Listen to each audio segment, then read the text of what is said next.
इससे पहले कि हम आगे के श्लोकों पर चर्चा करें, हम ये समझ लें कि ये जो गीता का अध्याय हमने शुरू किया है उसमें जो बातें हो रही है, वो जो द्वंद्व है वो अर्जुन और दुर्योधन के बीच का नहीं है। ये द्वंद्व है कृष्ण और अर्जुन के बीच का। कृष्ण वो जो पूरी तरह से सत्य की ओर खड़े हैं और निश्चिंत शांत बैठे हैं, और एक अर्जुन है जो हमारी ही परछाई है एक तरह का, कि वो मनुष्य के प्रतिरूप है। वो उसी द्वंद्व में है जैसा कि हम मनुष्य आमतौर पे होते हैं। और जो भी मनुष्य ज्ञान और अज्ञान के बीच में खड़ा होगा वो द्वंद्व में होगा ही। उसे कृष्ण की वाणी सुननी होगी, या तो वो तुरंत ही उसे स्वीकार कर ले या उससे वाद विवाद करना होगा, किंतु ये सुनिश्चित करना होगा कि उसे किस तरफ जाना है। ज्ञान की तरफ अगर जाएगा तो वो कृष्ण की तरह हो जाएगा और शांत बैठ जाएगा, अथवा वो दुर्योधन की तरफ मुड़ जाएगा अगर वो अज्ञान को चुनता है, और वो पशुवत होकर दुर्योधन की तरह शांत बैठ जाएगा। तो आगे हम जो भी बात करेंगे उसमें आप ये ध्यान रखें कि ये संघर्ष, ये द्वंद्व अर्जुन और दुर्योधन के बीच का नहीं, अपितु ये अर्जुन और कृष्ण के बीच का है। अब हम आगे श्लोकों की चर्चा करेंगे, तो आप इस बात का ध्यान रखें।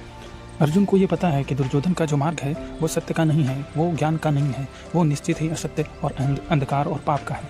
किंतु उसे अभी ये पता नहीं है कि हमारा जो ज्ञान है उसे किस तरफ लेकर जाना है, जो धर्म है वो किस तरह का धर्म होना है, और उसे किस रोशनी की तलाश है उसे वो ज्ञात नहीं है। इसीलिए वो कृष्ण से वाद विवाद कर रहा है, इसीलिए वो कृष्ण को बतला रहा है कि मैं ये जानता हूँ, फिर मैं ये युद्ध में क्यों उतरूँ।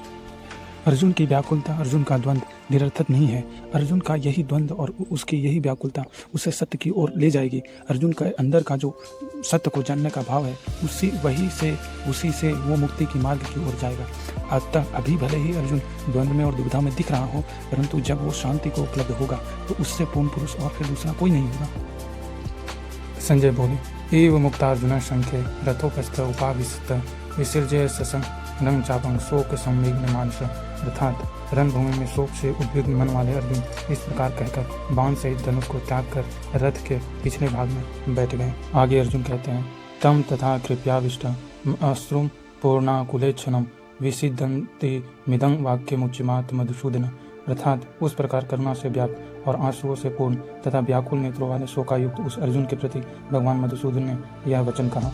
श्री भगवान उवाच, कृतस्त्वा कस्म अलमिदं विस्मय समुपस्थितम अनार्य जुष्ट मस्वर्ग में कृतर कर्म अर्जुन। अर्थात हे अर्जुन, तुझे इस असमय में यह मोह किस हेतु से प्राप्त हुआ, क्योंकि न तो यह श्रेष्ठ पुरुषों द्वारा आचरित है, न स्वर्ग को देने वाला है और न कृत्य को करने वाला है।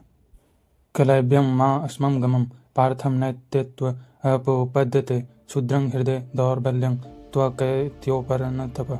इसलिए हे अर्जुन, नपुंसकता को मत प्राप्त हो, तुझ में यह उचित नहीं जान पड़ती।